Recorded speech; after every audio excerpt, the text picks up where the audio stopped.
Invisible Wings, no doubt. One good movement from the Lion, baiting after they bait out a pounce from the Slot, could mean the death of him. Meanwhile, Lion getting a little bit of hits, getting beaten up at the bottom lane as well. He's lost about half of his HP, but he does have the salve, so he should be just fine. So it's been a fairly peaceful start from both sides so far. No first blood being drawn or spilled just yet. I think Invisible Wings' objective here is to survive this bottom tri-lane as long as they can, while getting farm on the middle and top lane. Top lane is definitely a matchup that favors the Sand King. We've long since established that fact. While Archmage at the middle lane, I think he's going to be... he's slowly but surely going to start to fall behind though, because Len now has the mana advantage with his bottle, while Archmage's bottle is heading back to the fountain. Yeah, I mean, all we can look at to see who's pulling ahead right now is the CS, and A35 is having a fun time, DK not doing too bad. I mean, all the cores other than Crowley are doing reasonably well. And that's okay. I think Crowley's accepted the fact that I'd rather not get too many creeps. It's better to farm less rather than die time and time again to an aggressive drive. It is a smart move. Exactly. The win condition here, or at least the objective here for Invisible Wings, is to stay alive. Yeah, it's just not die. Get your EXP, stay alive. And A35 he's pulling ahead ridiculously in the top lane. He's going to be making plays, and at that time Crowley needs to have his Preds and his Aquila. I think Closer might be about to go down here. A35 is coming in from one side. The Purification is out of range. He's coming in. He doesn't get it off in time. A tad too quick from A35 there. He got trigger happy and decided to commit before the Omni-Knight was in position. Yeah, Closer definitely not having a fun time there. I like this approach coming out from Invisible Wings. I think this is all Evil Ash's plan. Crowley to stay alive in the bot lane. I'm going to make life hell for the Slada. And Slada has to deny himself to an Alpha Wolf and make a quick base trip. At level 4, I mean, this is a safe lane Slaughter that has to deny himself. It's not like he's an off lane or a jungle Slaughter that has the liberty to leave this lane by itself. A35 is now really close to his Blink Dagger. He's just saving up the money because he knows he's going to get it in good time. Yeah. And I think once A35 picks up his Blink Dagger, Invisible Wings can rotate lanes. The lanes can get a bit more fluid. Crowley will get space to farm. Passol will see to it that Crowley has vision, so that he isn't susceptible to ganks, and Invisible Wings can slowly but surely claw their way back into this game. The network graph and the XP graphs don't tell you much other than the fact that Invisible Wings is pulling ahead in terms of EXP, and I think that 750 points. Lane, they've got the stun, the purification there, the pure damage along with the brief fire damage, but Len will survive on a sliver of HP and will even force out a TP rotation from Animal. But yeah, this middle lane is again starting to look heavily in favor of Invisible Wings. The Elder Dragon form has been expended, so some chip damage will be going the way of this tier 1. While we are yet to see first blood, and this is 6 minutes in. Yeah. And it's not for lack of trying though. I mean, I would have normally said that, you know, a team is playing cautious because it's an elimination best of 3, but it looks like both teams are actually trying to score kills but are just being unsuccessful. No, I think Crowley and Passol have been brilliant with their positioning. The very fact that they haven't died to what is supposed to be an aggressive try shows that there's a lot of calculated thought behind where they're standing in the map at all times. Because this is an easy kill, and look at Death's Engine, they just want it, but they don't have kill potential on Crowley right now in that lane without Animal possibly looping around with an Impale. Yeah, they have been trying really hard to bring down that Slark, but every time he gets a little low, Warlock heals him up, and the moment Slark hits level 6, I think the Warlock is going to leave this lane as well. Yeah. Meanwhile, on the top side of the map, A35, along with Evil Ash, still continuing to farm. He's got himself level 6.5 now, and 1700 gold in the bank. So that is going to be a quick Blink Dagger indeed. Right, if I'm not mistaken, he's not even used one consumable. I sort of remember him coming to this lane with a salve, and he still has a salve. Anyways, Animal mid lane, he's looping around, he wants Archmage on the Dragon Knight, fire versus fire, Impale comes out from Archmage, but not enough HP, the Hex, the chains hold him in place for the timing, he pops the Dragon form, turns into Animal, the remnants were all over the place, and for good measure, here comes Evil Ash on that Omni-Knight. Impale holds Evil Ash running forward, doesn't give a damn. That Breathe Fire just manages to bring down Animal on the line. It's TCU started the gang, it's TCU lose 1. First blood in favor of Archmage. The Breathe Fire along with the corrosive damage coming out from that Elder Dragon form seemed to be enough to bring down that Lion. TC, I think they had that kill in the back, but just a little bit slow there from the Ember Spirit, who tried to jump in with the double fire remnants, but ended up missing on the DK. Yeah, it absolutely misjudged the direction or the position of the remnants to go. And look at this, Crowley. Okay, I'm gonna hold on to that mid lane. Again, gonna get jumped upon. This time, 4 heroes, including a DP going on the missing. But Evil Ash is here. One heal comes out. A repel is available. He doesn't throw it out in time. What are you doing, Evil Ash? That was quite silly. He ends up going down, but 835 is here to try and save the day. Evil Ash again unable to get in position though. I'm very confused about what Evil Ash was doing there. He had the repel and he held on to it for way longer than he needed to. Yep. He was waiting to use it to debuff the stun. And he stood right behind the Dragon Knight, and unfortunately Animal got a 2-man impale, resulting in Archmage dying and Evil Ash not getting up the repel, and Evil Ash almost paid with his life there. The solar assumption wasn't enough to bring him down, but all this is more space for Crowley. 835 has got that blink dagger. It's a naked blink 9 minutes in, but it's definitely reliable initiation for the side of Invisible Wings. I'm loving the efficiency coming out from Crowley here. He's gone towards the small camp and started stacking it. Does bring it down. He's got 3 stacks on the small camp on the bottom lane. Right. But yeah, I mean, if you can't farm in the lane, he might as well just farm in the jungle. Absolutely. I mean, once you got Shadow Dance, you can always Dark Pack, clear the small creeps nice and easily, and heal yourself up. Yeah. Meanwhile, top lane looks like Closer and Visage are planning to make a play. They are just sticking in the wings, but again, this is the Sand King with an Omni Knight at his back. And he's got his Blink Dagger. That's a 9-minute Blink Dagger on an off-lane slaughter. This is not normal. You meant the Sand King? Yeah. Yeah, okay. Len, how's he doing in terms of farm? He's got himself 36 CS, but he's been shut down hard by this Dragon Knight. He's got himself a decent amount of denies as well. Right. Here's the power of the Dragon Knight though. That ever so strategic middle tier 1 drops, and it's just at the 10-minute mark. You couple that with the Blink Dagger on the Sand King, we're gonna see so many aggressive movements coming out from IW now. Yeah, Ember definitely not having a fun time in the mid lane. Deaths is left wondering, do I still stay in this lane? What's the plan here? Well, he pops the Blade Fury, he's moving on to Archmage. Repel being held on to stun, onto Animal on the line. The Animal is brought down by the Dragon, and it's Evil Ash actually who gets that kill. Yeah, that was uncharacteristic of Lion. I don't know why he ran past there. I don't know, the intention there was to take the gang, take the heat coming up from Invisible Wings. He possibly figured there was just 1 or 2 heroes there. He didn't anticipate more. They don't have a ward in this general area on the jungle, so that makes it a little harder. We're yet to see a devastating blink in from 835 right. Right, I mean, he did rotate to the middle lane. He probably wants to complete his Tranquil Boots and his Soul Ring, or maybe an Arcane for the Omni Knight to help him out. But Closer, who had a rough start in the top lane, is now catching up on farm. He's about 250 gold away from his Blink Dagger. What's the Ember Spirit looking at? Not got much to work with, just a 4-man shield. There's a Bracer sitting in the courier. So he's on the way with he's getting himself a problem, but I still think Invisible Wings are missing the timing window here. They got such an early Blink Dagger, I think it makes sense to try and make a save. Look at this mid lane. He's flirting with death, and I'm not sure if this is worth it here for the Ember Spirit. He does a bit of damage, drops the Remnant, goes back to base time and time again. That's the best he can do. Meanwhile, bot lane in the Radiant jungle, the Council moving aggressively, and I think Crowley has caught them out. And he's walking, he uses the Dark Pack, bounces out of there. There's an Impaler comes in from 835 with the Purification. It's an easy kill. If I'm not mistaken, it's the 3rd death on the line. 835 still has that Blink Dagger. What is Jin planning to do here? He gets stunned up. Death comes to the party with a Blade Fury. TP rotation are coming in. Soul Assumption onto Evil Ash. They're focusing down. But here's Passol with the drop. A massive drop, and it looks like it's Warlock who gets a double kill. Evil Ash did fall, but Passol gets another kill on the Juggernaut. Ember Spirit running back to base. They lose an Omni Knight and the Sand King, but they get not only the Juggernaut but also Slara and a Visage.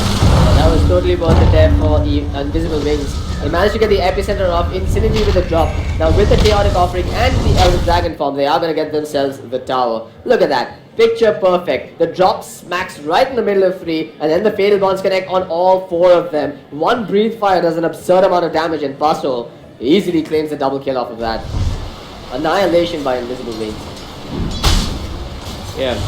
So 13 minutes in, that's on the Juggernaut isn't very farmed actually. Just holding on to a Blade of Alacrity. He does have 4.3k net worth though.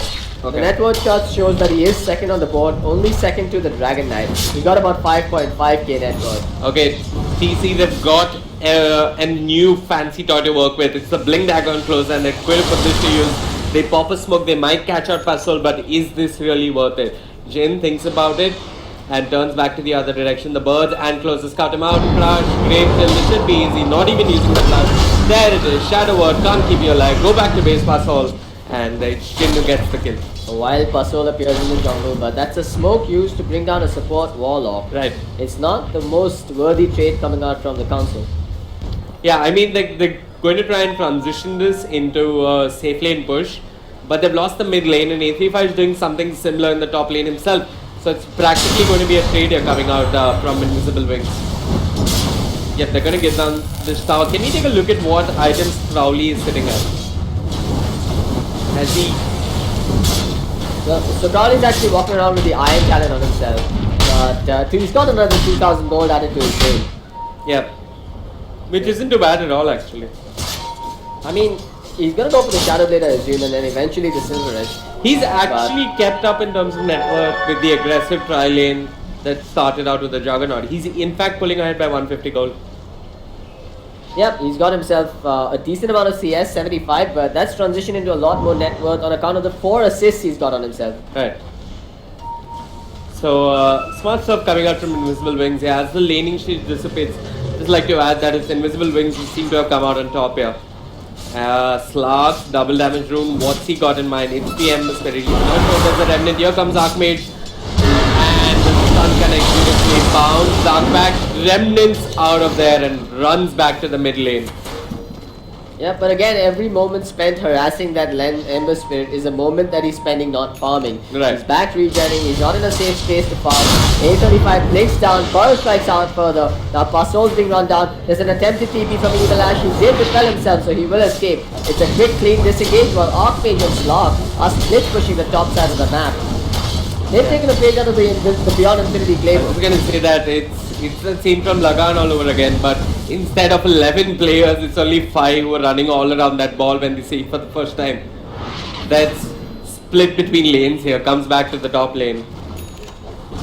And net worth chart, it's a 4,000 goal lead in favor of Invisible Wings. It's been a rocky climb, a lot of ups and downs, but I think the biggest success for Invisible Wings here is that they shut down the Ember. A35 won his lane rather convincingly, and they dodged the aggression coming out from what should have been an aggressive tri lane.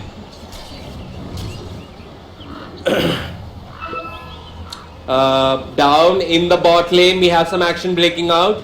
It's the Ember Spirit trading it with Archmage. Archmage holding on to an armlet, but nothing beyond that. Okay, so I'm sorry, the craft is updated. It's a 4,000 goal lead in favor of Invisible Wings. Yeah, we're looking at, it's still a Dragon Knight and a Slot that are taking the lead here. DK probably going to go for the Blink Dagger now that he's got himself 2.3. He jumps in. Yeah, it is the Blink Dagger. So initiation is no longer a problem for that Dragon Knight. At middle lane, they are prepping, but DK doesn't want to be a part of this fight. He's still pushing out bottom, while at mid, will go in. There's the drop again. This time it connects only onto the Slaughter. Probably not entirely worth it, but now it is, considering the Fatal Balls will link to the Visage. That's 2 down, and again Pasol with the double kill. That brings him a step closer to, yep, it's going to be a Midas. Yep. I think drop in Purification is so much value versus a Wall of Belly lineup. You almost always get the Purification off on the Warlock if you position yourself well. And Fatal Bonds, that does a lot of work. Closer took a drop to the head. There was a Shadow World. There was a quick Purification coming out from Evil Ash. And that fish was left well cooked. Despite the absurdly disgusting start that the Slaughter had, he's managed to pull out a Blink Dagger, which I think is quite impressive. He got his Blink in Tranquils pretty much 2.5 minutes after A35, which wasn't too bad at all. Yeah, that's actually... But he's kind of flatlining, so to speak. What has A35 got since then? Okay, it looks like he's saving up for the Yules. Is it a Yules or is it going to be an Aghanim? Maybe even a 4-star, I'm thinking. Lots of ways for him to build here. The problem is the Council, who are a side that normally plays so aggressive, are right now playing reactionary Dota. And IW are getting all the space on the map. Every smoke that the Council pop hasn't every smoke that the Council have popped hasn't resulted in much for them. Ember, I don't know, what are we looking at? A 25-minute Battle Fury? Yeah, it's late but it's necessary. He has to It get is that absolutely Battle Fury. necessary. Right, for Sand King meanwhile, he is going to be building towards the 4-star, so mobility is the name of the game here for them. They are going to be looking to be as mobile as possible, stay the hell away from that Ember Spirit and try and make plays. Is it the 4-star or the Yules? It's the 4-star. Okay, so 4-star. They've got a smoke online now on Evil Ash as well, so they're looking for a quick movement perhaps into the jungle. They're going to hit their timing window once more once the wall of Golem cools down. 46 seconds post which they can go. What the Council should be doing here is every time the drop is on cooldown, every time, regardless of whether they suffer casualties, they hit the reset button, walk out with a smoke and try and find a fight. I'm with you on this. They've got the blink on closer. I'm really not sure what they're doing. I'm actually looking at the Council and the members, and they're literally just, I don't know, they're having a walkathon all around the map. They're not amounting to much here. Jin, he's been stuck with that medallion on the Visage, not the laning presence that you'd expect. But Len and Deaths on the Juggernaut and the Visage respectively have been farming. Anyways, the drop, what's the cooldown like? It's going to cool down in 5 seconds. The Council, if they take this fight and they lose it, it's not good. But look at this, bottom lane. Len trying his best. Yeah, 835 is not going to be too bothered by this. All he's going to do is go invisible and Len can't do shit to him. Yeah, this Top lane, we're going to see a fight breaking out. Here comes Slara, Closer running forward, gets that amp damage off on Arc. Maybe turns around, stuns him, breathes fire on him as well, and is now trying to make a run for it. His blink is coming online. 2, 1, he is out of there. Closer though with the sprint keeps giving chase. He's going to jump in forward. There's also backup coming from the wall off. Watch for the big drop here. If Archmage can break this up, there it is. The drop has been thrown. The fatal bonds are connected as well. Can they follow it up? We're seeing invisible wings come in like a swarm. They're going for Closer. The dark back, the shadow down, everything new. Here comes 835 with the epicenter. Slaughter is down, and so is the Visage. Next on the hit list is the Juggernaut with no room for retreat. He's gonna drop at the hands of the Slark. 3 down. The Council were baked in once more with the tanky Archmage soaking up the damage like a sponge. It's not only the tanky Archmage. I also want to say it's bad play from the supports here. Because the Slara blinked in, they saw Crowley on the Slark. Crowley used the Shadow Blade and ran into the trees somewhere here. And they didn't have detection for Crowley. Yeah. Instead, they were forced to chase after a hero that's extremely hard to bring down at this stage in the game with an armlet. And the counterplays come out from Invisible Wings. Yeah, they were punished for not carrying detection. It's as simple as that. I mean, that chase went all the way from the enemy tier 2 tower straight up to where the tier 1 tower should have been for the Radiant. Yep, and they've lost that tier 2. Things are looking disastrous right now for the Council, but I still want to say this is their window of opportunity. The Ember Spirit has got the Battle Fury, the Slara is holding on to a Blink Dagger, the drop is on cooldown, every center is on cooldown. Make your move now or regret forever. Yeah, they are on the precipice of defeat here. They know it as well as we do, but they're not giving up. We're seeing Len still being aggressive, pushing out the bottom lane all the way up to the enemy tier 2. This buys some space and time for them. It also prevents Invisible Wings from making a move on Roshan. It's not the fastest Roshan if Invisible Wings does come in, but they do have a lot of ways to soak up Roshan's damage and sustain while they're going through it. Right. There's a Shadow Blade now finished up on the Juggernaut. This is a good choice. He's going to go for that Silver Edge, which is really the tool they need to deal with that Dragon Knight in his armor. Okay. For those wondering what I just said, the break actually applies onto the Dragon Blood as well, so that takes away all of his absurd amounts of base armor. Look at this. That's a level 13 Dragon Knight with a bonus of 17 armor. So he's going to be... Yeah, it does away with a good 12 armor. Yeah. And with the arm damage and maybe a crush, it can really help bring down Archmage on the Dragon Knight. But Archmage is not the issue. It's the counter plays coming out from Passol and A35 on the Sand King. And well, the Council, they popped a smoke. They're not sure which direction to head out in. It's once again Archmage with backup nearby. It's Death who walks into all of them, takes a bit of DJ, and Evil Ash walks into 3. The flash somewhere else, they bring down Evil Ash on the Omni Knight beautifully. Passol drops as well with the Omni Flash. They're bringing down Archmage AC by challenge, the epicenter goes in, Fatal Bombs, it's massive, he brings down 3. The Solar Assumption was there, but it wasn't enough. The Council had lost 4, and then losing those birds as well. A beautiful epicenter coming out from A35. We were harping about his Sand King, and this is exactly why. The moment you don't expect Take a look at A35 here. He's just waiting. There's Fatal Bonds, and look at the perfect impale that he follows this up with. That's practically all they've got to do. They've got to come in with the Fatal Bonds and make sure that the epicenter connects. Everyone just melts in their faces, and it doesn't matter. While there was all no of this drop. Yeah, they didn't even need the drop. Passol was brought down. The council committed everything. I'm not sure if the Ember was there, what he was up to in that fight, but they pretty much threw everything at them. Yep, the fact that the Dragon Knight survives means that he's now got his BKB as well. Good luck locking him down. Good luck locking him down alongside a Slark who's already a slippery little sucker. Yeah, he's picked up that BKB. I also think that Visage's itemization is a bit questionable here. The medallion is fine, but I don't think this is a game for an axe. He needs to follow this up with a pipe and a hood. Yeah, I think he's going to be playing the utility style here instead of the damage style.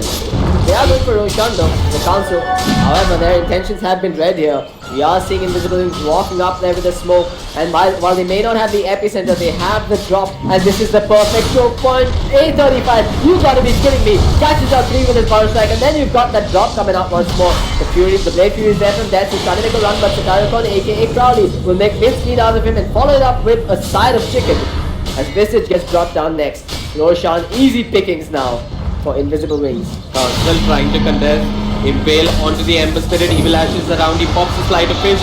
Someone has healed him up for the time being, and that gives him the time to zip out of there to another remnant. Closer and Ember backing up for the time being. So the Invisible Wings, they win a fight. They get a couple of kills, all going into Crowley's pocket.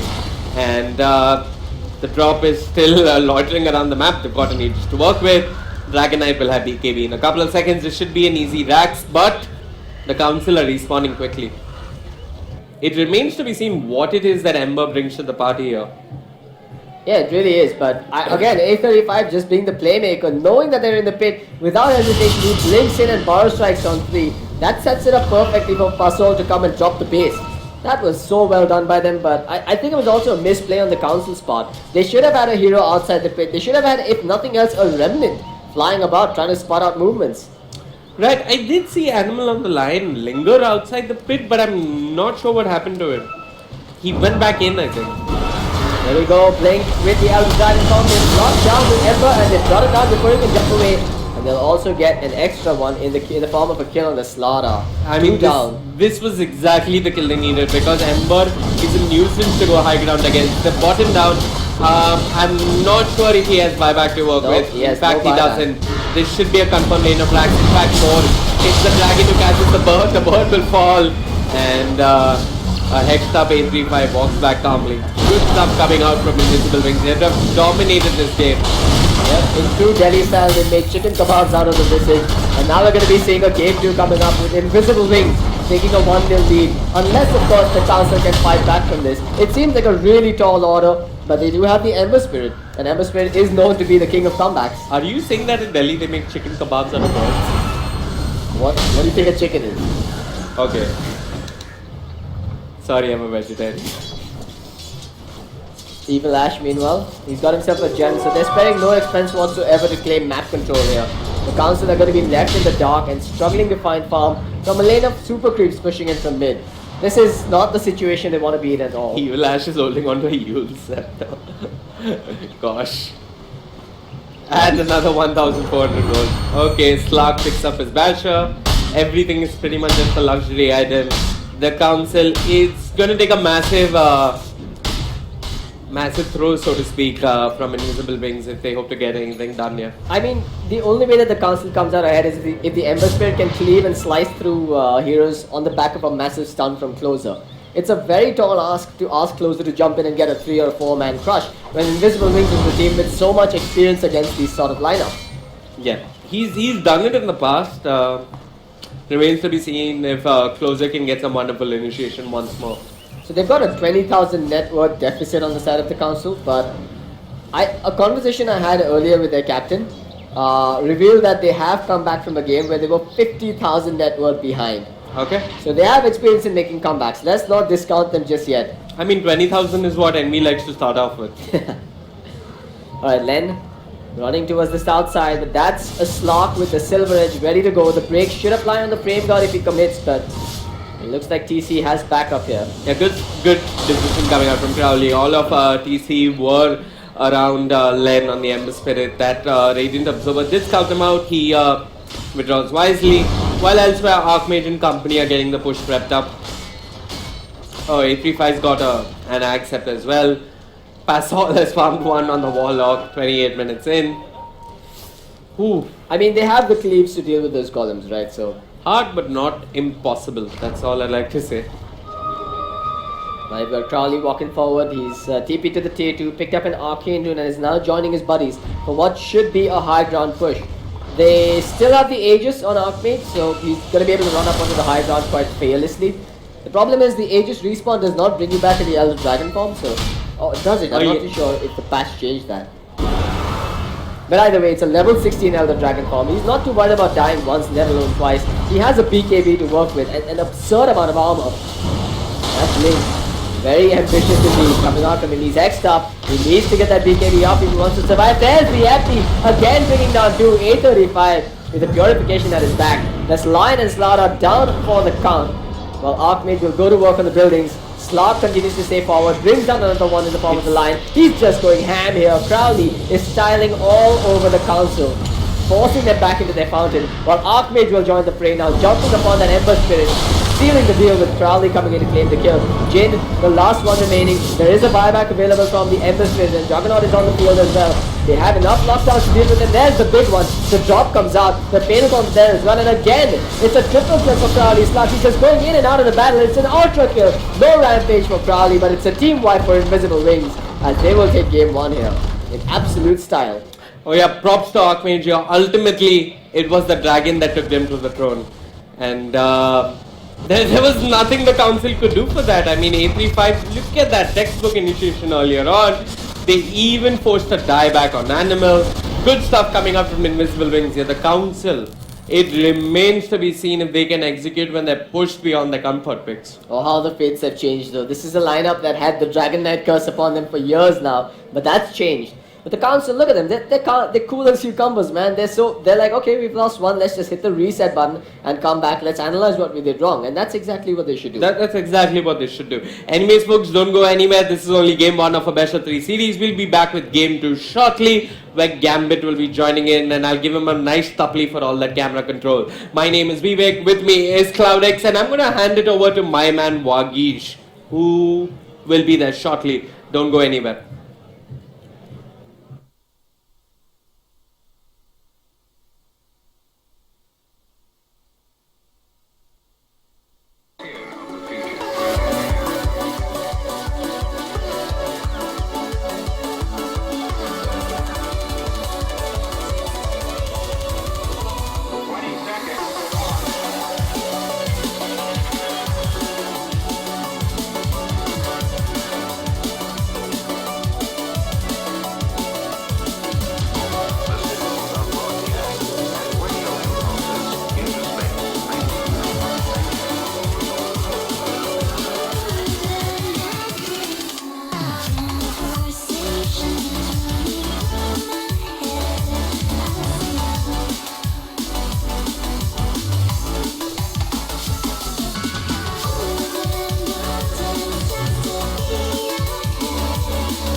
All right, a lot of fun, a lot of action. You can see some people dancing there right in front of the stage. This place is slowly and steadily becoming Tomorrowland. Not that I don't want to be a part of it, but I'm entitled with the duty here on stage. I will join you guys. I will jump on stage, crowd surf with you guys, yes. But before that, let me remind you what just happened on stage. The Council versus Invisible Wings is what is happening. The previous map, the previous round was something which was nothing less of a delight.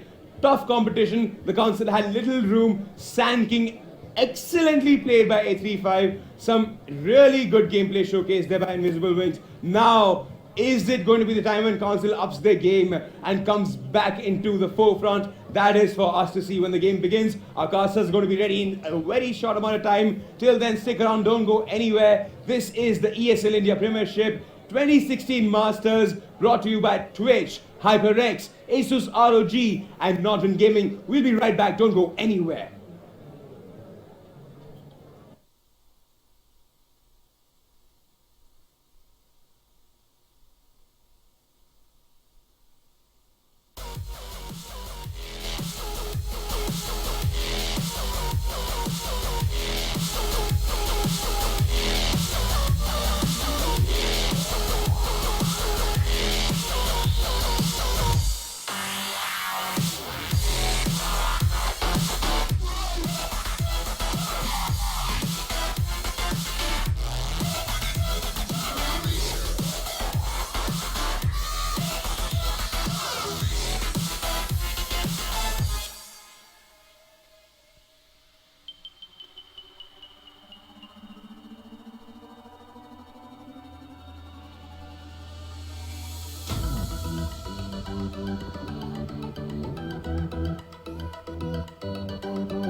Right, as they usually say in those Hindi TV shows and news shows, इंतजार की घड़ियां समाप्त हो चुकी हैं. Yes, the time we were waiting for has come upon us. The Council faces off against Invisible Wings. The caster's Gambit is here instead of Vivek, and CloudX is already here. Now, the Council is going to up their game or not. That is for them to decide. They're strategizing, as you can see right here, where the Council is going on. You can see them strategizing, discussing what not is working for them and what can work for them. Meanwhile, on the other side, Invisible Wings, you can see Crowley and gang there on my left hand side discussing. Crowley seems absolutely non-flustered. He's totally chill. And as his tagline goes, YOLO, YOLO Crowley. So let's, without wasting any more time, find out who wins this match. Cloud X Gambit, I'm hoping you guys ready. All okay, good. So let's begin the game, guys. Cheers. Over to you.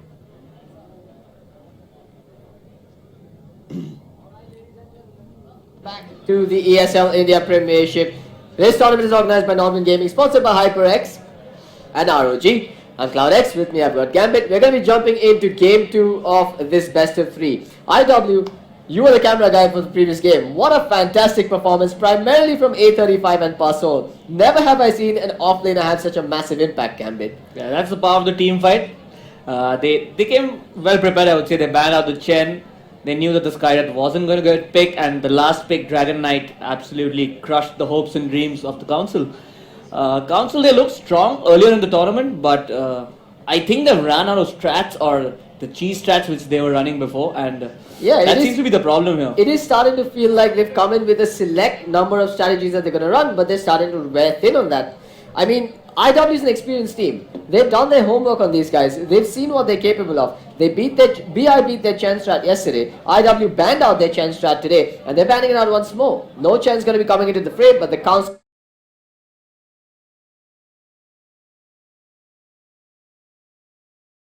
not willing to deal with Evil Ash's Omni Knight anymore. Yeah, the Council really, they've been beaten twice by the Omni Knight, and I think they're a little aware right now that Omni Knight is one of their weaker heroes that they lose to. Yeah, they keep losing. it's their to. kryptonite. BI did it, yeah. IW did it, they're not going to deal with it anymore. Yeah, I'm really worrying for the Council because their hero pool hasn't been the best. Some of their the cores, the mid laner and their one position, they haven't really shown a lot of flexibility in terms of drafts and picks. So I'd say Len on the middle lane has shown some flexibility. We've seen him play the Ember, the Ursa, the Skyrat Mage, but it's not been the case for Deaths. We've only ever seen him play the Juggernaut. Unfortunately, I believe that Len has shown other heroes because they have been banned out, but none of the other heroes are on par with his Skyrat mates. That seems to be the problem. He wasn't playing the Ember Spirit the same way he was playing the Skyrat Mage. He wasn't aggressive. He wasn't. I don't even think he hit the timings on his items right. I believe it would have been a better choice to go for BOTs rather than the straight up Battle Fury. I don't know. I think the Battle Fury was the needed item there. I think having that Battle Fury was the only reason they were able to do any sort of damage whatsoever. Yeah, but so. I get the logic behind going for a BOT. The BOTs would definitely have helped them split push, maybe slow down the incoming onslaught from the Dragon Knight and his boys. But it all boils down to superior execution, I'd say, from Invisible Wings. Right from the early game, they put a Sand King up against a Slara, a well-calculated move, anticipating the tri-lane coming out from the Council, choosing not to swap things around, choosing to let the Warlock and the Slark just duke it out. That's, I mean, it is the mark of a team that has seen a lot of years of Dota. Absolutely. And if you look at this draft, how it's panning out, we can see that the Archmage Invoker has completely slipped through. Oh yeah. It is something that Invisible Wings do like to first pick, and why not? If Archmage can be the beast that he is on that Invoker, there's no reason not to pick it up, but they'll go with something tried and tested. They go with the Slara, they go for the Warlock. Slara, do you think this is a 4-position Slara like BI like to run? Or maybe it is A35 who is on the Slara? I have seen him play it. I think it's going to be a Slara played by A35. I think it is going to be the off-lane Slara. But look at what IW and the Council are doing here.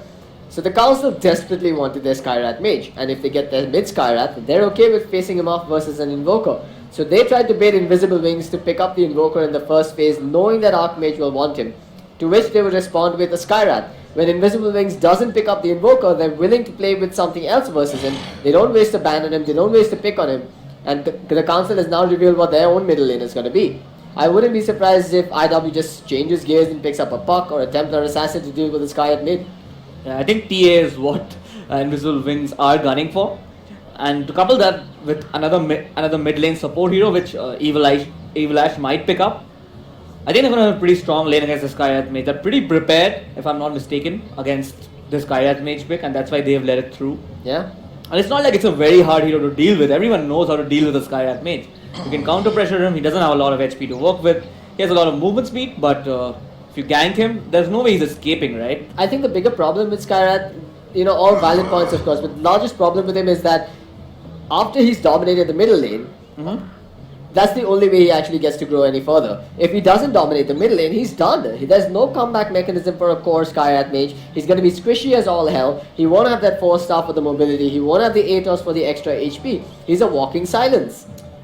And that's really not what you want as your middle laner. Yeah, and Slala was also pretty great, I would say, against the Skyrath mage because he can find him out and get the initiation on him. And then once you get initiated on Skyrath mage, not the best hero, and the build which Len likes to do. Len is the mid player, if I'm not mistaken. Len's the mid player, yeah. So he likes to go for the Atos, which is okay if you're trying to play aggressive, but if you get jumped on, that's not going to save you. Yeah, that's you need true. the 4 stuff. You need the 4 stuff, no doubt about it. And this is a game where IW is just going to be smacking their lips looking at that Skyrath mage. Slaughter, great at closing the gap with his Blink Dagger and the sprint for the movement speed. Great at just making mincemeat out of a hero with such low HP pools. Warlock, going to be standing far behind. You've got a package coming inside the Slaughter now with the Life Stealer and also the Rage, which is also great versus the Skyrath and all of his magic damage. They did ban out the TA and the Invoker though. The Council are fearing what IW will throw at them there. Yeah, looks like Invisible Wings, they pick up the Life Stealer. They've got an Uber for him as well on the Slaughter. But the Council, they've banned out 2 mid heroes. Doesn't leave a lot of heroes in the pool anymore for Invisible Wings. But Archmage, he's a very versatile player. Unfortunately, he doesn't have the Mirana to play as well. So yeah. Speaking of Mirana, I think Mirana could be the middle laner here for... actually, no. No, it's going to be the Skyrath mage. It's pretty much going to be the Skyrath mage. That's something we can actually pinpoint with accuracy here. Mirana, probably a 4 position or maybe the 1 position. So I know that they like running the core Mirana. So I think that's... As an off-laner rather. They like running closer on the off-lane as a Mirana. So I think that's what we're going to see here. They're one of the only few teams that I see running an off-lane Mirana in today's day and age where the Iron Talent reigns supreme. But it does work for them. With the arrow, he usually starts off with extra clarities and ends up being a complete pest. Great pick from the Council. They'll get themselves a Slark at a time when Invisible Wings is lacking AoE control. The Warlock Chaotic offering too long of a cooldown to be counted. The Slaughter Crush too easy to be mitigated by the Dark Pack.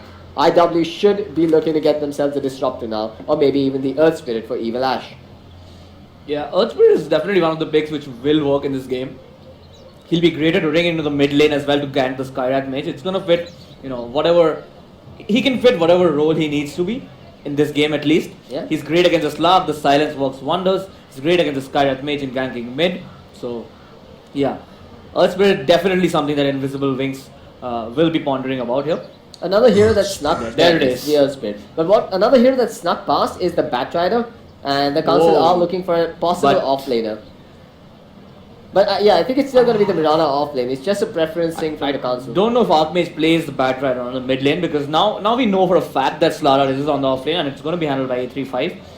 He's never had the chance to play Batrider because it's always been banned out against him. It's very surprising that they didn't pick it up. So let's quickly round up what could be the possible middle laner for Invisible Wings here. They are up against the Skyrath Mage. Not a fan of the Dragon Knight this time around. I think magic damage is great versus him. Templar Assassin is not an option. Queen of Pain pretty much dead and done with in the meta. What are we looking at? A Buck perhaps? Do you think Archmage plays the Storm Spirit? He's not great against Skyrath Mage, Oh, but he's horrible against Skyrath Mage, but he does work in the lineup though. There's a lot of... Once he hits level 6, he's not that bad against the Skyrath Mage. He can jump him. Alright, this is nice from the Council now. They've spotted out that the Lifestealer would be a pest. They found a way to go straight through his magic immunity with the Winter's Curse. And I think this is actually a very well thought out draft coming out from the Council. They're pulling out some new guns here. They've already revealed their Visage earlier on. They revealed a Chen earlier in the tournament. Now they're showing us the Skyrath Mage coupled up with a Winter Wyvern. I feel the problem though with the lineup is that every hero right now is very, very squishy. So once the Taxi, which is the Lifestealer into the Slaughter, does come online and with a little backup from the Earth Spirit, it's going to be easy pickings if they do manage to get some ganks off, some smoke rotations off. If any of them are caught out, it's going to be very, very easy pickings, and then it's going to be a 4v5 fight or a 4v3 fight. The flip side to that is, while they are squishy, Invisible Wings' primary damage is physical, and the Cold Embrace from Winter Wyvern is excellent versus physical damage. Yeah, that's true. Good ban from the Council. They've spotted another hero that was left in the mix that could deal with the Skyrath. They banned out the Puck. I can tell you now, Archmage is not going to have a fun time at the middle lane unless Evil Ash can change the fate of that lane. I mean, Argmax is a pretty experienced player. He's sitting on the leaderboard as well, so I'm pretty sure he has a very, very deep hero pool. Yeah, I'm not denying that he's got a big hero pool, but Yeah. what I'm trying to say is there's very few heroes left in the pool that can do well against the Sky. Last pick Beastmaster, so that's going to be a jungle Beastmaster, an off-lane Mirana, and a mid Skyrat Mage by the looks of it. This is a last pick Beastmaster that cannot be punished. Earth Spirit is going to have to focus his efforts towards the middle laner, that Skyrat Mage. Going into the jungle is probably not an option for him here. And if he does go into the jungle, I think Beastmaster just turns his aggression on him with the boars. And they have a lot of ways to kite this lifestealer now. They have the Road, they have the Winter Wyvern ultimate, and any of them can be used to set up a long range Mirana arrow as well. So they have a lot of ways to kite. Maybe an Alchemist here for IW wouldn't be so bad. Now they know that the lifestealer is going to be kited and destroyed, so his physical damage will be negligible if he gets stuck. If basically IW doesn't play around the council, they could go with a secondary source in the form of that Alchemist. Alchemist does okay versus the Skyrat Mage. I mean, you can zone him out, but They go for the Archmage Tinker. yeah, we forgot about this. Archmage does play a lot of Tinker, but it's a Tinker versus Skyrat matchup. I think I have mixed feelings about that matchup.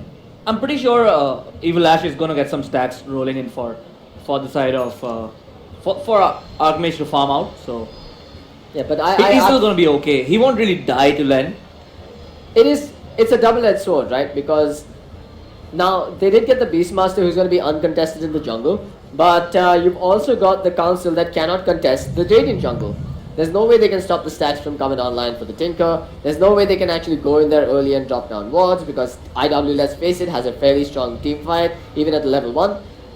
I don't see what the game plan is here. Does TC just hunker down for the late game? Do they get online with the Skyrat Mage and hope that he creates space for the slot? Yeah, Whereas for but IW, I think it's fairly evident that we're going to be waiting for the blink on A35 before any significant moves are made. Because that's their only way of starting fights. yeah, but one thing I must point out that Jin is on the Beastmaster and is a very, very efficient jungler. I've seen him on the Chen before, and even though he runs it aggressively, he still gets his farm in. So he's pretty experienced with jungling and timings and pulling and things like that. So Yeah.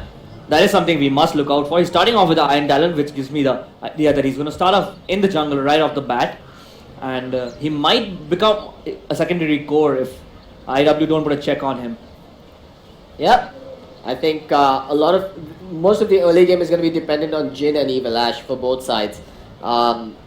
Jin needs to get that timing with the level 6 at 6 minutes in and then try and make a smoke gank. But if that doesn't work out for them, we're going to need IW getting that Tinker they're basically going to need to find another way to shut down the Tinker because I'm pretty certain Evil Ash is going to commit all of its time on that Skyrat Mage. Okay, well, Mirana started off with the Quelling Blade. What do you think this is for? It's an offlane Mirana. This is his standard build. Okay, he gets an arrow off on the Tinker as well. They are looping in, but Evil Ash is there. Oh damn, that actually worked out for TC. Because while they may not have been able to get a kill on Archmage, they forced the Earth Spirit to pick up the bounty rune. And Archmage will not be able to get himself that early salve for the laning phase. I guess Evil Ash can buy it for him though. I mean- He's going to be sticking around the mid lane. Yeah, but you anyway. can't drop a salve into his Yeah. inventory. I mean, he's going to be sticking around the mid lane anyway. I don't think he's that selfless here. Come on. Yeah. Anyway, Len started off with 2 pool tangos. The Null Talisman upon him as well. It is the Glory Molder that's going to go completely off the mark, and I think that's one more advantage of having a Skyrat at mid up against the Earth Spirit. His high movement speed and low turn rate allows him to get the hell away from that boulder. Yeah, absolutely. And the other lanes are looking pretty standard. A35 has successfully managed to pull the creeps under his tower, which means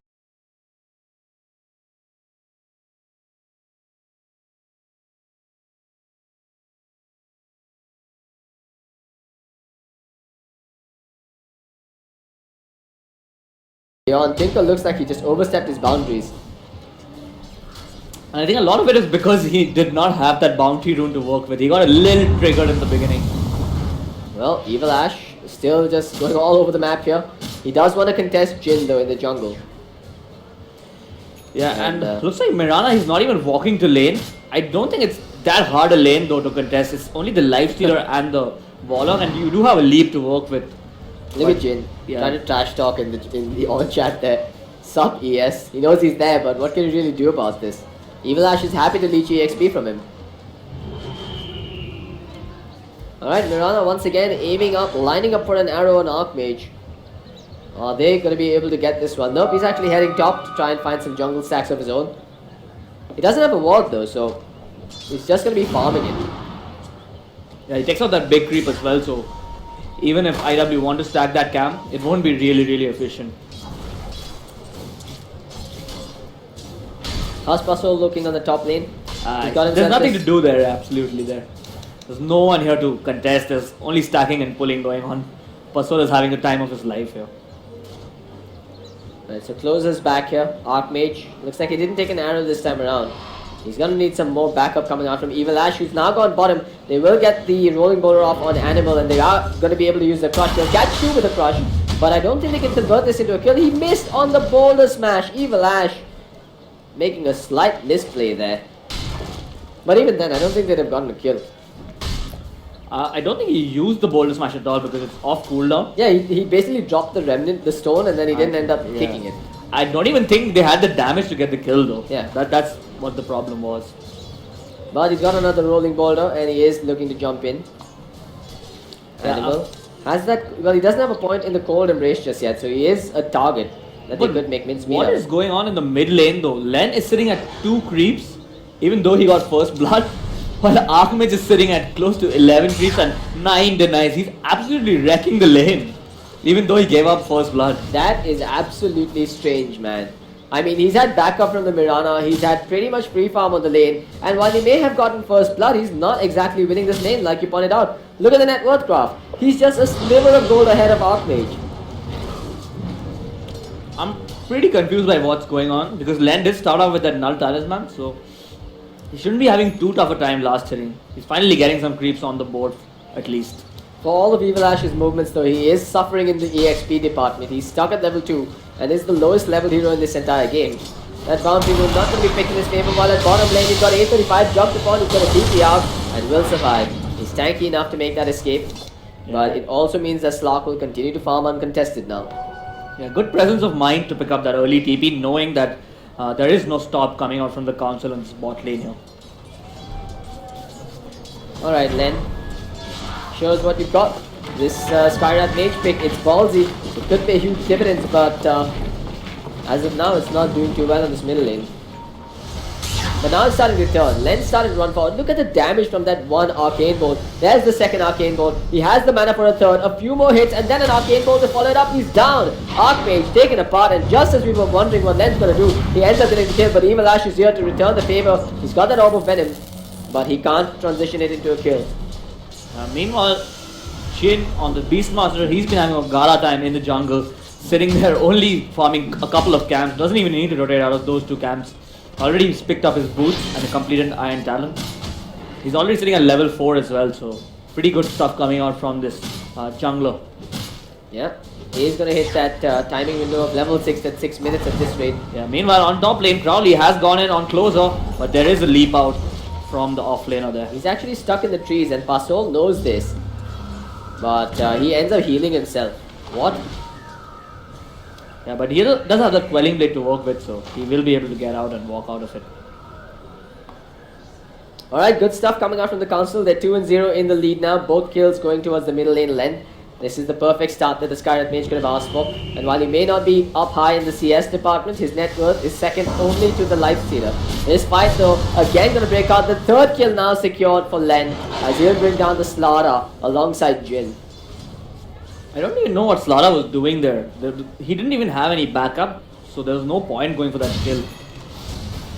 Yeah, I mean, I get that you want to commit on the Skyrat Mage, but if you end up committing and end up feeding him more than he was supposed to get, you're just digging your own grave in the early game. Yeah, I think Crowley is the only one who's having a great time in this game. Slark has been farming well as well, but...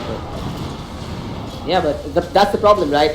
They don't need to worry. The council doesn't need to worry about that until they're getting too farmed. They've got enough and more ways to deal with it in the late game phase, so they can always just let him farm for now and then stop him with the stuns and the Winter's Curse later. Yeah, and I think if I'm not mistaken, yeah, Beastmaster, he's already hit level 6, Kairas level 7, Tinker's reached level 6, but the other heroes on IW, they're looking a little bit, they're lagging a little bit behind. Warlock sitting only at level 3 while both the Slara and the Spirit are at 4. He's en route for a gank, has that Primal Roar. Archmage caught while farming stat. They won't cut this guy any slack. And he's gonna go down once more. It will be the kill going over. Oh no, he went down to the neutrals. That's a bullet that's been dodged there by Invisible Wings. Len was about to get himself yet another kill this game. But the stacks are now being stolen. And with the boars, they look like they definitely can take this slowly but surely.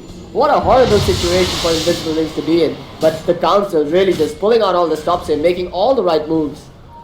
I'm very surprised that IW didn't contest it because it's a very slow stack farming coming out from the council and they knew they could have contested but they chose not to. I think that's a bit of a weird decision making coming out from Invisible Wings here.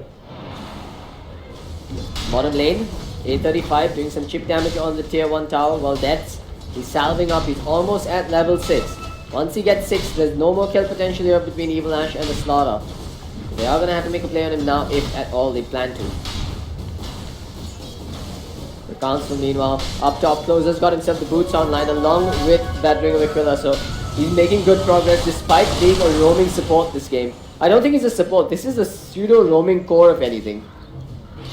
Yeah. But I think Archmage is struggling quite a bit here. He has to resort to the jungle now because if he shows himself in lane, Len is going to absolutely destroy him. Yeah, so he has to resort to the jungle. He's been shut down hard and this is with the infused raindrops upon him, so. I mean, Len doesn't really care. He's got enough mana to work with to burn through those infused raindrops and then score the kill. Fortunately, Crowley has been farming well, but the fact that both the Tinker and the Slardar are not having the best time means that Crowley won't be able to really come online without their help here. The problem is his farm can only be effective if the Slardar gets a quick blink dagger. But Slardar, he's bought up a lot of smaller items. He's bought in the infused raindrops. He's bought a full wand, so he's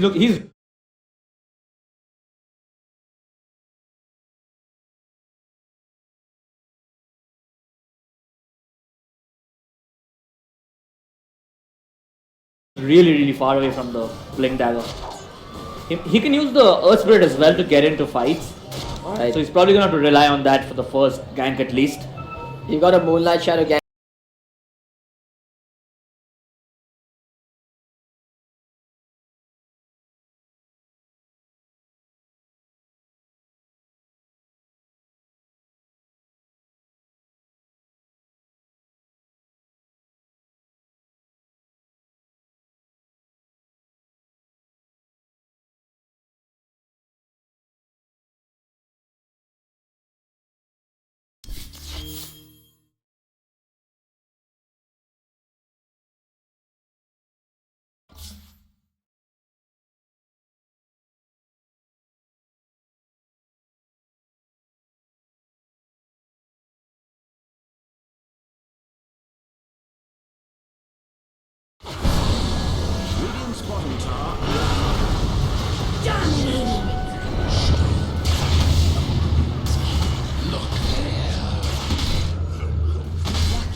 Flesh is soft, your spirit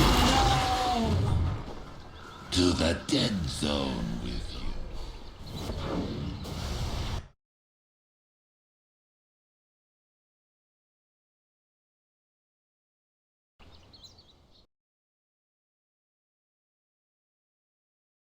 It's 1277 gold in favor of them.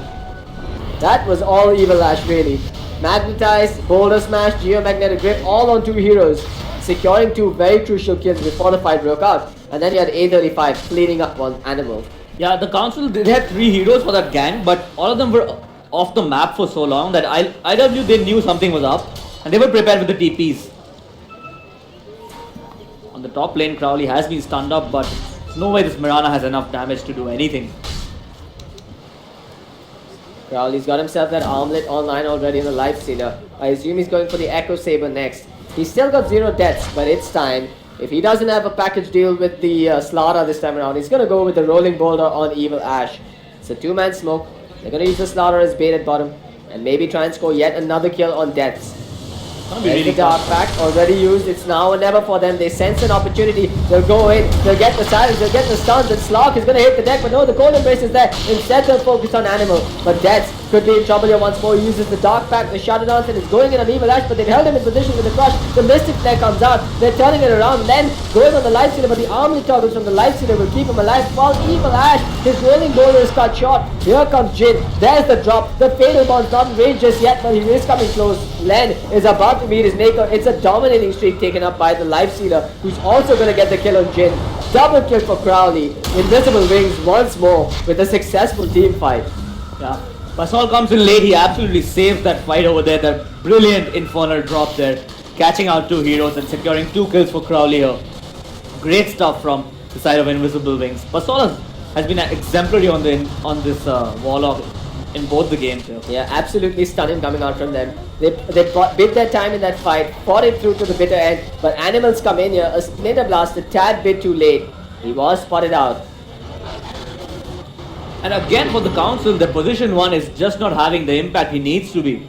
He is a Slark, so he does come online at level 6 and he's already level 9, so I'm very, very surprised that he's not had the impact that he's supposed to have.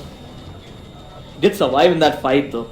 Well, another Radiant Scan's put out in the jungle, but it's a tad bit too late. He's got his Boots of Travels now. Yeah. How do you stop this man from getting farmed? Yeah, the rest of the team carries Archmage for a while on their backs and they secured him his BODs and now he's in a comfortable position. It's a little late, but he's going to be feeling pretty happy about it. Meanwhile, closer. He's opted to switch gears and go for the phase boot, so we might not see the Aghanim Scepter build coming out from him after all.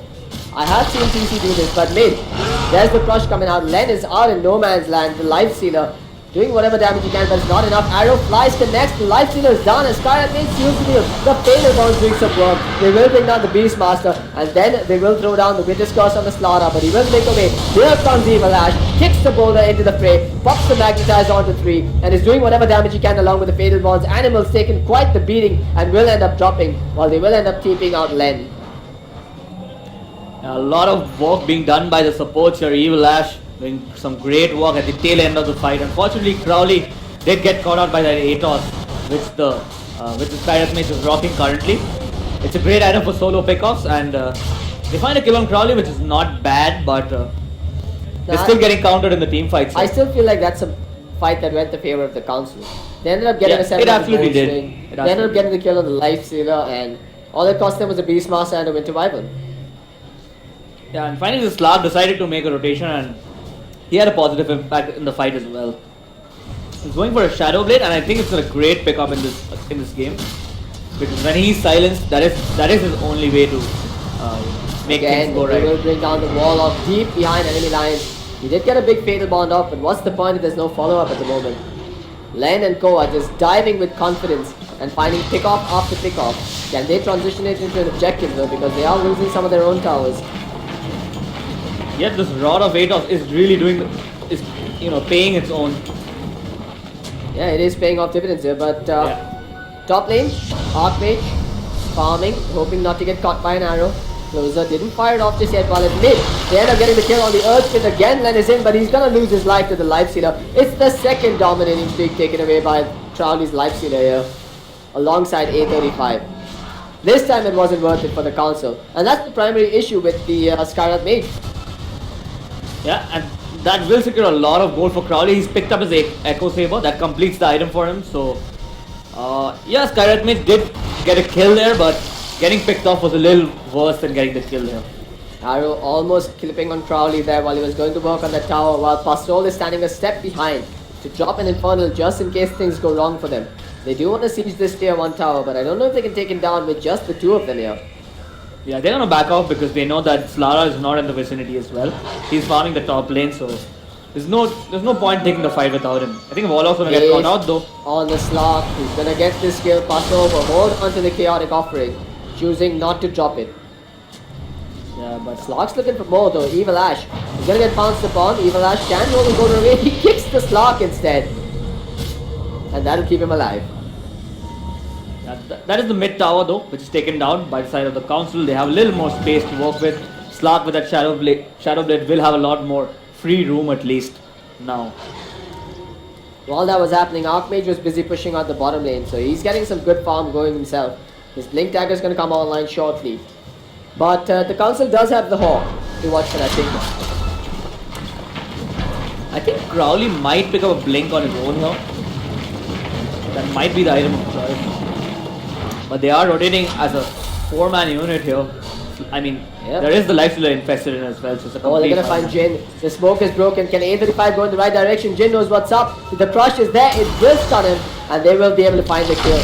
Jin not going to be able to get out of this. There's no backup coming from Deaths either. It's a 1-0 pick-off on the back of that smoke, but it could be a tower takedown by the Council in exchange. Yeah, I think they're going to safely be able to take this mid tower now that they have a pick off on the Beastmaster. But they might have to trade their top tower for it. Yeah, I mean, it's not the best lineup to take down towers on the side of the Council. And that's a Tinker that's faking a TP up there. He does not want to enter the fray by himself here. He's actually committing. Nope. Again, just baiting on an arrow. Might come in this time around if they have more TPs. But no, he's just going bottom instead. I mean, look at the network chart. It's going up and down. I mean, there's no real lead to speak of as such. So, I'm a little bit surprised by that because Skyrat Mage is not a very efficient farmer, while Tinker is one of the most efficient farmers. So, seeing the gold drop so close does make me worry a little bit for Archmage's efficiency here. DD Rune coming out here. Moonlight Shadow has been spotted. Silence coming out on the Lifestealer. What a crush! What a drop! That was Evil Ash and Pasol all the way, and it looks like Deaths and his boys are just gonna melt. There's the Skyrat Mage in the deck behind. Meanwhile, on the backlines, they did have an escape coming out on the Slark. There's the roar coming out, but Jin is in no man's land, gets crushed and hit with the boulder smash to follow it up. He's down for the count. Invisible Wings with a very convincing fight taken there. They'll now go back to finish what they started on Roshan. Yeah, again, Pasol coming in with a very, very massive Not play over there. though. Death's about to make a run for it. They are going on Pasol. Pasol gets taken down. Evil Ash does use the dust, but the dark fact was there. They really overstayed their welcome now. As Crowley's coming in, they will slap into the grave. As meanwhile, they actually end up making it a team wipe with Closer dropping further to the south. Yep, again, Pasol coming with a very, very big play there, picking off the Skyrat Mage just as the fight started. He was going to drop that Mystic Flare on Crowley, and that would have been Crowley's life, but Look at that. 3-man boulder smash, 3-man geomagnetic grip. The MVP of that fight had to be Evil Ash for me. yeah, all the three initiators are doing really, really well. In 835, Evil Ash, and even Pasol on his Warlock. They're actually carrying the game quite a bit here. So Lifestealer is going to hold on to the Aegis now as IW will walk forward with a new spring in their step. The Council meanwhile. What Yeah, do and they with do that to Aegis counteract in tow, they can actually push for objectives now. They're just going to wait on the Warlock ultimate, and they're going to go and push these outer towers. 4 outer towers remain, so that's going to be the name of the game for Invisible Wings here. It's textbook stuff coming out from them now. The drop has just started to escape the Council. 4,000 net worth in favor of Invisible Wings. Well, Closer, what's he going for finally? Because Mirana has picked up the point booster, so he is going to go for that Aghanim Scepter eventually. It's very odd that the Skyrat Mage is sitting on top of the Slark in the network chart because he's actually horrendous at hitting creeps. And Slark should have been farming more efficiently and should have been it's hitting not- more creeps. I don't think it's the creeps that have added to his salary. He's at 8, 3 and 1. So it's been the kills that have earned him most of his money. The problem is he's so squishy. Even if he does stack up a streak, it's as easy to take it off of him and send the gold right back to Invisible Wings. Yeah, and the fact that he's sitting at so high on the network charts for his team means that His as head soon is as they pick working him on off, gold. that gold is completely nullified. So Close his team- up, jumped upon the bait, the trap was set, and again, the Lifestealer getting another kill. He's now on a mega kill streak, coordinating beautifully with A35. And he's becoming really, really bigger. I think he's going for the Desolator pickup as well. Has it? Yeah, if I'm not Yeah, he's mistaken. almost he got has the it. full. Yeah, he has the full Desolator now. Meanwhile, it looks like Len & Co will push through the middle lane, while Archmage will do his best to defend this. No objectives going to come out here for the Council while they lose their tier 2 at bottom. I think Len is in a bit of trouble now. Pasol has that Invis rule and might not hesitate to commit the drop on him. Yeah, meanwhile they might take a fight in the bottom lane. Hold on though, Evil Ash, he wants to go in. There's the rocket, the rolling boulder, the boulder smash misses. Evil Ash is in trouble now. He's gonna end up forfeiting his life, but it will come at the cost of the Skyrat Mage. He's been sent into the air, and the crush from the Slaughter will secure the kill. Top lane, they get a tier 2 tower though, as Jin and Depths will push that down. The council will have to be happy with the trade. They did lose the Skyrat Mage again, but Roar coming out, but little do they know that the Lifestealer waiting alongside him. Jin is down, and it looks like the Slark isn't going to get out of here either. This was a hard-fought victory for IW in this skirmish. It looked like it could have been Slaughter going down, but he does survive. Whips on that crush, as Deaths will run towards the south side. a little bit lucky there, A35, having Crowley to back him up inside him. Alright, Animal. He's got himself level 9 now and is building towards his Glimmer Cape, but he's not had as much of an impact as we expected it to. Yeah, I mean, he's got to be the primary tool to deal with the Lifestealer. He's got to use that Cold Embrace to kite around him, use the Winter's Curse to stop him in his tracks, but it's just not working. Yeah, and neither is the Mirana being too impactful. She's not even completed up her Aghanim Scepter, and it's already 23 minutes in. It's a very, very late one coming out from the... Yeah, this roaming Mirana is just not working out for them. The Council. What do they have up their sleeves here? They are on the precipice of defeat once more. Yeah. Have a look at Evil Ash though. He's almost picked up his 4-star now. As a support Earth Spirit. This is characteristic of Evil Ash. As the support, as a 4 position, he picks up so much farm. It almost makes him feel like a core. And unfortunately, but Pasol, I don't think he'll be able to pick up his Aghanim Scepter this game. He's very, very low on the network chart. He doesn't even have a Midas. He's almost got it though. He's got the recipe flying out to him now. Yeah, but it's 23 minutes. If the game goes very long, only then will he get his Aghanim Scepter. It's not like they really need it, but it's always nice to have. Slaughter again going in. Len is down. Lifestealer even coming out for that one. Yeah, they're really punishing the Skyrat Mage pick now. They were completely prepared for it. I mean, they're bullying him. There should be more backup for that Skyrat Mage. These jump-ins, they're blowing him up before he can even respond. Yeah, Skyrat Mage, a very, very easy hero to bully, especially with him having no mobility items, no 4-star, Again, just a use. It makes the 4-star, the lack of a 4-star a questionable decision here. Was the Atos really his primary choice up against a lineup that's supporting enough Magic community? Yeah, but I think without the 8-house, he wouldn't be sitting with the 9 kills that he has, and so that's why he did go and pick that up first. Yeah. No Skyrat Mage for a good 10 seconds. They'll get some chip damage done on the tier 2 at mid. While Tinker, he continues to push out the bottom lane. No freebies coming out here for the Council. They can go for this top tower. It's a tier 1, so it shouldn't be that hard to pick out. Animal, again coming towards the middle lane, but there's no sign of the Slaughter. He's gone towards the bottom. So A35 is on the hunt and he sees Jin. They will end up using the Moonlight Shadow right now. I don't think they have the detection, but they're going to go north instead, where Slark is chasing. They're just going to group up. They drop the sentry and then again gets spotted. Is he going to get jumped upon is the question. They see the Slark. He's used his Dark Pact. That was a completely whiffed crush. A35 still sitting around. Lifestealer pops out. Goes to walk on Animal. He walks away so that the Winter's Curse doesn't do much up against him. And he still has the rage. There's the Primal Roar now thrown upon him. But Archmage comes in, drops the laser. Jin gets turned upon and gets brought down. It's 2 down for the side of RW, 2 down for the side of TC. As Archmage and his boys are going to disengage here. With an arrow flying straight through the wickets. They are still chasing for Crowley though. Slark is hot on his heels. But he goes for easier target, which is the Earth Spirit. Yeah, the fight started off really badly for Invisible Wings. They did miss that crush. A35 are not on point there, unfortunately.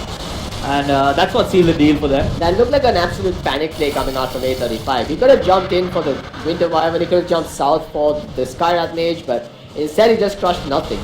Yeah, I wonder why he was hesitating. I think there was a call from his teammate there, asking him not to be too aggressive, because that was a spot where the Tinker couldn't have TP to because it was so deep in the jungle. Yeah, and that's probably why he was hesitating a little bit there. But have a look at the Tinker, man. He is rich to all hell. He's climbed up to the second spot on the net world, has himself an Ether Lens and 3.2k gold. I think we're looking at a Bloodstone coming out here as opposed to the Aghanim. Generally when you pick up the Ether Lens, it's the Aghanims, because it gives you a little boost on that Sorry.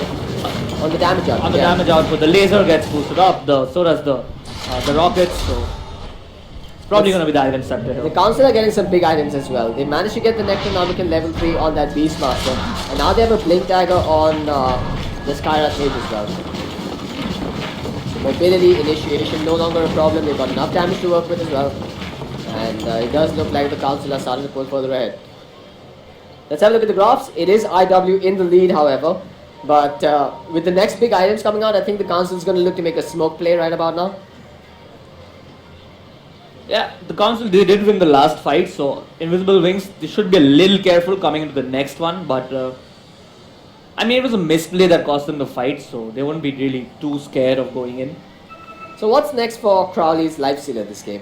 Does he go for a defensive item? I'm thinking a Lincoln Sphere to deal with the Ancient Seal, or does he just go for all-out aggression with an Abyssal Blade? I really wanted to pick up a Blink so that he can jump on the back lines. But isn't he relying on the Slaughter to He do that? is, but I feel he can re-engage once he gets silent. When he gets silence, he walks out and then he can re-engage with the Blink. But maybe, I mean, it won't be really cost effective that way because he does have two carriers with him. So probably something like the Assault, something like the Basher is what he'll look at here. Yeah, I think that could work. Assault, maybe not. Maybe not, yeah. Because I don't think it's a Slark that's actually bringing him down. But I think, heck, I wouldn't even be surprised if he goes for his own BKB this game. Yeah, even Lincoln's is not a bad choice. There is a roll on him, there is that silence. There's even a Winter's Curse, so now Lincoln's that you won't mention be it, this is be a good, bad choice. good game for Lincolns and Lotus Orbs. I think Evil Ash should consider building a Lotus Orb as his next item. Yeah, that item is really great against Skyrat Mates, great against Beastmaster as well. Unfortunately, Pasol is still on not. the Slaughter by the way. He's going for the damage build.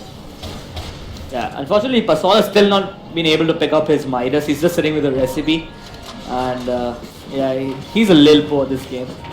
Oh, now he can buy it though. Bounty Rule gives him enough money to do so. There's the Meanwhile- fight taken out. You've got the Skyrat Mage finishing up on the Tinker. He's down, but here's the Yules coming out. Len is down as well. Again, the Slaughter's going to be the one to punish him for it. And now they're looking for more. Jin, he's under cover of invisibility. Do they have any detection here? No, they don't. But do they even know that Jin is still trying to TP out? He's going to be able to get out of here.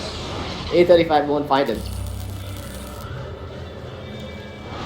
Both sides lose their middle laners, but the Council does seem to get the better out of that trade, given that the Tinker's net worth was higher. Yeah, but the Tinker is picking up his Aghanim Scepters very soon, sitting only 500 gold away from it, and I think this tower, which Crowley will take down, will help him secure that. Yep, at the same time you've got Deaths pushing out that top lane, so that's where the Slaughter's going to come in for a defense. Deaths is going to TP bottom. That fortification allows them to keep going a little longer. So Tyricon trying to run for it. The bounce will connect. He's going to get leashed up. He might end up going down. There's the boulder smash coming out. He infests into Evil Ash, who takes him home. The taxi here has arrived on time. Uber very reliable indeed. Yeah, I don't think they'll get a cancel on this. Oh, he's out of there. No primal roar available though. 6-second Yeah. cooldown. There was a Winter's Curse though, but he just was out of range for that fight. That tower still stands and can be denied now. I'm surprised they haven't gone back and done it already. Yeah, and Tinker, he's about to pick up his Aghanim Scepter, and then it's going to be very hard even sieging into IW if they ever do get a chance to do that in the first place.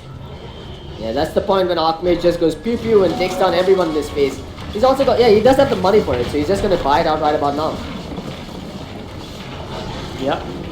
Meanwhile, We are Death. seeing the fight breaking out. A35 jumps in with a crush but backs away immediately. He's going to be followed up by Evil Ash. What a beautiful magnetized 3-man drop, 3-man fatal bonds, and they have just disappeared. Invisible Wings again. It's just A35 into Evil Ash, into Pasol. They don't need anyone else to follow up. Yeah, I think it's high time Invisible Wings pick up a gem. They've won the last fight, so it's time they pick up a gem so that they can accrue the lead even further. Absolutely stunning there. A 3-man crush at the end of it as well. Just for good measure. Yeah, this combo is really sick coming out from Evil Ash. He's playing his hero to the absolute very best of his limits there. And now obviously that's going to transition into Roshan and an Aegis for the Lifestealer. It's the second Roshan, so no cheese available. I'm very surprised that no one's picking up gem yet. Warlock, he just picked up his Midas. He might not be wanting to use his gold. He wants to go for the Dragon Scepter. It's gonna be Evil Ash who'll be forced to buy up that gem though. Yeah, meanwhile, Lifestealer chose to go for the Assault Cuirass this game. So he is going for the pseudo defensive, pseudo aggressive build. Yeah, I mean it is time to push, right? So Yeah. he's the only tower hitter, so it makes sense to get that assault as well. And he has the Aegis. So Crowley's got himself that Aegis. He's got himself that Assault, Desolator, everything that they need to go high ground except for the Infernal is available. So maybe they just wait for another 80 seconds, get the Warlock Golem and then try and push while they try and find pickoffs at the same time. Deaths could be on their hit list. You got Evil Ash coming closer and closer and he has the gem available as well this time. I'm still looking at this Mirana and he's not been convincing at all. He only has an Aghanim Scepter to work with and 30 minutes in with no Blink Dagger. He doesn't have the kill potential which a Mirana would usually have at this point. Closer. You're absolutely right, man, but I think this is a flaw in picking up a roaming core for assaults. I don't think that's a thing even. They should have just put him onto the off lane or maybe even the one position role as a normal core. But anyway, A35 again on the hunt. This is what the Lifestealer and the Slaughter are going to be doing now. Yeah. Finding pickoff after pickoff or joining the fray with his allies. They don't have a smoke available though. Well, they are grouping up on the top side. They have the gem. Slark has been spotted. Are they going to commit? Yes, they are. Evil Ash, not hesitating, goes further in, but then decides not to. As Jin, he's been spotted. What have you done, A35? What the hell is going on? They deserve to die for that. Well, that's one of those things, you know, it's Dota. You can't always be perfect. He's missed a crush before as well, so he might be a little sad about this. He's probably asking, why didn't you give me my Sand King, man? I wouldn't have made any mistakes with that. Yeah, Crowley's annoyed.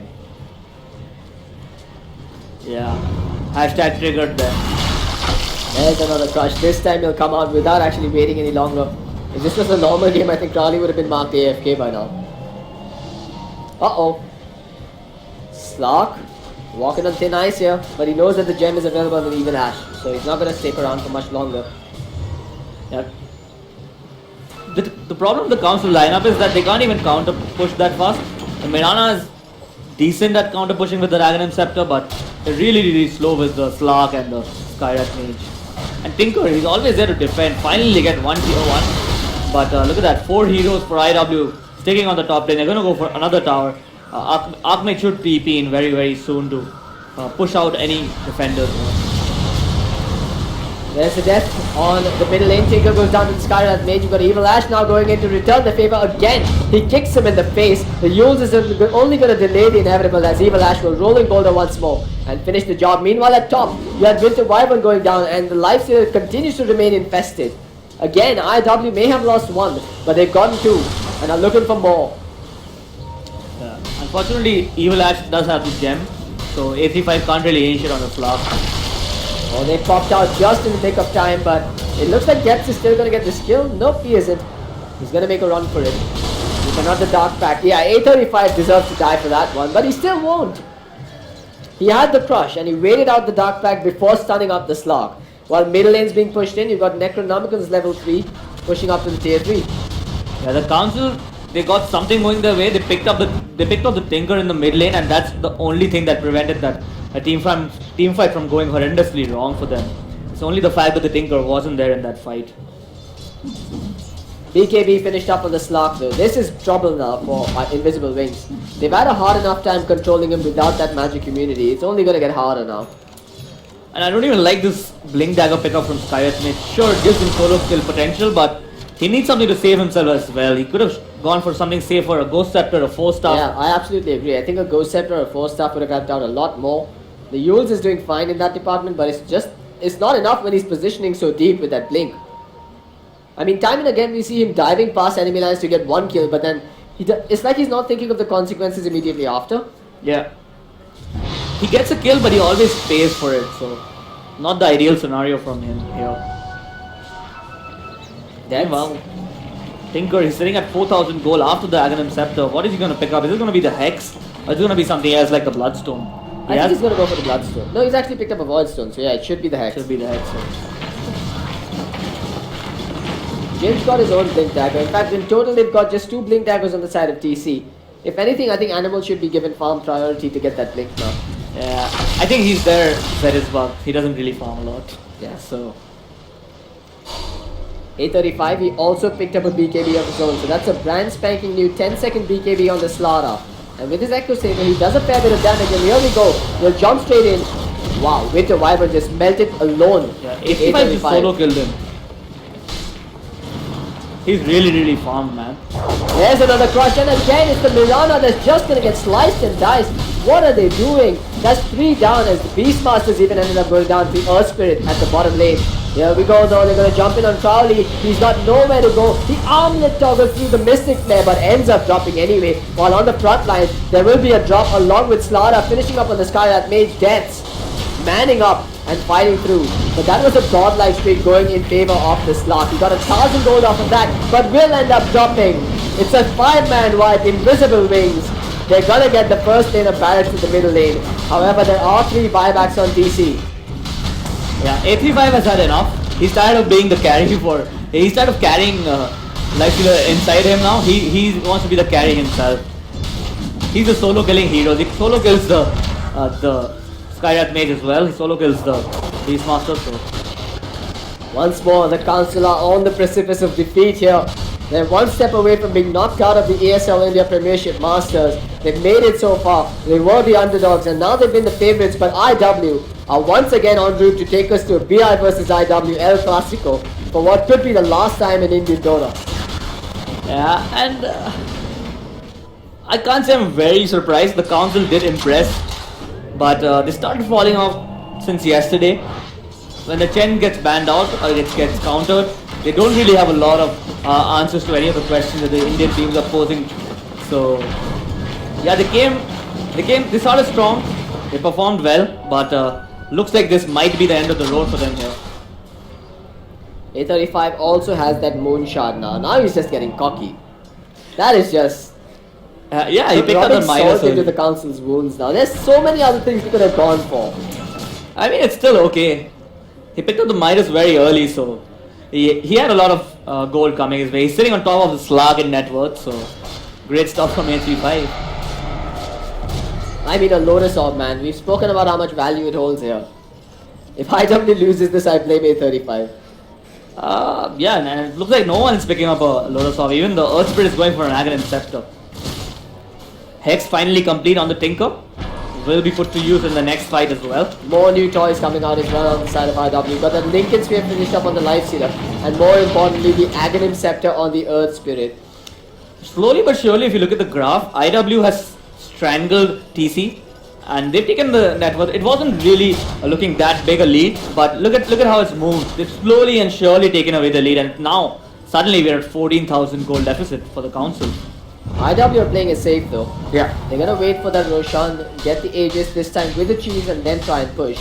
Crowley does not have a slot for the Aegis, so it might be better put up on one of the other initiators. Perhaps the Slara consumes his Moonshot and takes it. Perhaps he leaves his Midas behind. Maybe the Earth Spirit holds on to it. Yeah, and it's not like IW are doing anything extraordinary. They're just executing their lineup like it's meant to be. And the Council, they drafted themselves into this position that they're right. I don't know, man. I think 3-man boulder smashes and drops are pretty damn extraordinary. Yeah, those are the team fights which we saw before, but none of them have happened of late. They just got picked apart in different Yeah, it's places. just been disciplined Dota there on. Yeah. Once they got the lead, they just never really lost it. Yeah, I mean 835 is completely styling on them right now. Look at that. It's like they're in a contest about who hits faster. Who's gonna pick up the Aegis now? I don't think Crowley has a slot. He has a Lincoln. Yeah, so it's no- 835. Yeah. He dropped his Midas and picked it up. While the cheese just gets left on the floor. Okay, Evil Ash will hold on to that one. Oh. Meanwhile, Tinker ended up dropping, but he brings down the Beastmaster with him. That was on the top lane. How did that happen? They kind of traded each other for it. He fell to the last swipes from the Necromicron creeps. Well, looks like they are planning on pushing here, even without the Tinker. They're grouping up at bottom, hoping to force out a buyback on the Beastmaster. Even the Tinker can buy back and BOT in. 835 hit right in the middle of his forehead with that arrow, but there's no follow-up coming out from the Council. There's the Slark coming in from behind. He stopped the Warlock in his tracks. There's no drop. Warlock is down. Tinker might have got back, but can he get anything done? Look at the damage. Death is going on Sataricon. He's going to infest into the creep and make a run for it, but he's going to come right back out. Winter's Curse wears off, and Slark is stunned in silence. He's down with 80 seconds, no buyback. Tinker, silence up. The Hex comes out on Animal. He's going to make a run for it while A35 will go and kill him off. That's an Aegis on the Slaughter, so he doesn't care either. Invisible Wings are about to take another lane of barracks here. Yeah, Crowley playing no nonsense. Dora just goes straight up for the structures, and he's taking down the range racks. The melee racks will soon follow. I don't know how TC comes back from this, man. It's 2 lanes of barracks down. You can't hold two racks with the help of a Slark and a Skyrat. Oh, there's the crush again. They've gone in. Slaughter brings down the Skyrat Mage, and then they'll end up losing the Beastmaster as well. Mirana, the only survivor, will leap back to the fountain. But they didn't get a single return kill on that skirmish. Yeah, and Slark went in too deep without a buyback, and he's paying for it. Oh god. Fountain diving is Not real. like this. Not like this. The council. I mean, IW has... Forget about rubbing salt in their wounds. They've opened a full bag of Annapurna salt and poured it on their heads now. Yeah. This is absolutely disgusting. Again, this is what we said right in the beginning, that the cores of the council, they don't really look that strong when they're not given their favorite heroes, and that's just what happens. Slark looks very, very underwhelming in this game. Alright, this fight, this could be the one that determines the fate of this game or the outcome of this game. The Winter's Curse completely whips as Death is going on A35. A35 is still alive against all odds, and he continues to survive. He goes back in, crushes the Slark, who's sitting invisible and now magically immune. Crowley continues to arm the toggle and make a run for it. Even the Tinker comes in and brings down the Mirana. It's an exposed Ancient, while the Council have been herded into their fountain. It looks like they're still trying. The drop comes out casually from Paso as they're going in further. Animal getting beaten up. There's the Infest. The Crowley Lifestealer comes out again. They bring down the Winter Wyvern as Death is going ham here, but is getting beaten up. Has no Shadow Dance. Gets brought down. It's another team wipe going in favor of Invisible Wings, as it will be the GG coming out from closer. The Council have been knocked out. Invisible Wings are your second grand finalists of the ESL India Premiership Masters. Yeah, and well, I don't know if the game was very close, because neither of the series very close. Invisible Wings completely had the Council's number on that one. Yeah, but they came with a game plan. They definitely executed really well, but huge props to the Council, man. These guys have come out of seemingly nowhere and have proven that they are a team that are worth their salt in the South Asian scene. What do you think that the Council could have done differently here? Maybe if they had a wider hero pool on the mid laner at least. That's probably the number one thing. But I don't know. This game they got outdrafted. There was no chance they were winning. Yeah. What they could have done differently is very hard to say right now. But good manners being shown there. Crowley and the rest of his boys going in and wishing them well on their future endeavors. I don't think the Council should be too beat up about this. They played some excellent Dota. We're fans of the Council after this, and we really hope they come back for Season 2 of the Premiership. yeah, they have a very impressive Chen. So that's always nice to see. I'm pretty sure they'll be sticking around. They look like guys who have fun together. So yeah, I want to see more of the Council in the future tournaments. Cool. Alright guys, hope you guys have enjoyed. This is it from us. I'm CloudX with Gambit. We had Vivek earlier on. You can find us on social media, etc. We'll be coming back tomorrow with the grand finals. For now, we're going to throw it over back to our man Vagish. Alright. Vagish, alright. Thank you. Alright. We saw decimation happening on stage. Invisible Wings reigns. I repeat, Invisible Wings reigns here, and they will be there tomorrow in the grand finals, just like Larek said. Thank you guys. Thank you for the awesome casting. Well, Invisible Wings, I need you here on stage. Okay, go. Shake hands. Well, you see, solidarity among the players is a very important thing at the end of the day. This is all in good spirit and in good sportsmanship. It is no different from that game of football or cricket. The players respect each other as much as they do off the stage or on the stage. You could have seen the same thing on the big screen. Good game, well played. That's how it is. But moving on, as you can see, if the camera follows me, players congratulating and asking them, okay, Invisible Wings, I need you here. Gang, come here. Crowley and gang, come here. Alright. So, this was a very interesting round, the second round. I was discussing with a couple of friends about the kind of strategy you guys employ, lethargic gameplay up front, but later on you guys just pick it up. It's typical Crowley till the end. I want to know what else worked for you guys in this game.